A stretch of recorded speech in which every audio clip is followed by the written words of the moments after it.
ధన్యవాదాలు అధ్యక్ష. కూటమి ప్రభుత్వం ఏర్పడినప్పటి నుండి ఈ గంజాయి డ్రగ్స్ యొక్క రాకపోకలపై ఉక్కుపాదం మోపాలనే దృఢ సంకల్పంతో చర్యలు చేపడుతున్నారు అధ్యక్ష.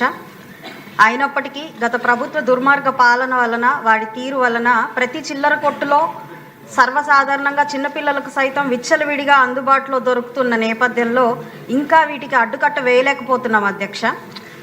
రాష్ట్రంలో ఉద్యోగ కల్పన, ఉపాధి కల్పన యువతకు ఎలా ఇవ్వాలి అని తపన పడుతున్న కూటమి ప్రభుత్వం ఉన్నప్పుడు కానీ ప్రశ్నించే గొంతుగా, దేశ శక్తిగా ఉండాల్సిన యువతని అన్ని విధాలా నిర్వీర్యం చేసి ఈరోజు ప్రతి నియోజకవర్గానికి ఒక రీహాబిలిటేషన్ సెంటరు, అడిక్షన్ సెంటర్స్ అత్యవసరంగా ఏర్పాటు చేసుకోవాల్సిన దుస్థితిని ఈ రాష్ట్రానికి తీసుకొచ్చారు అధ్యక్ష గత పాలకులు. అధ్యక్ష, టీడీపీ హయాంలో శివారు ప్రాంతాల్లో చెక్ పోస్టులు, పాట్రోలింగ్ ప్రహారా చాలా సమర్థవంతంగా కొనసాగేవి అధ్యక్ష. గడిచిన 5 ఏళ్లలో ఈ తరహా నిఘాని పూర్తిగా తీసేయడం జరిగింది అధ్యక్ష. పట్టపగలే జనావాసాల మధ్య ఈ గంజాయి డ్రగ్స్ సేకరణ విపరీతంగా జరుగుతూ ఉన్నది అధ్యక్ష.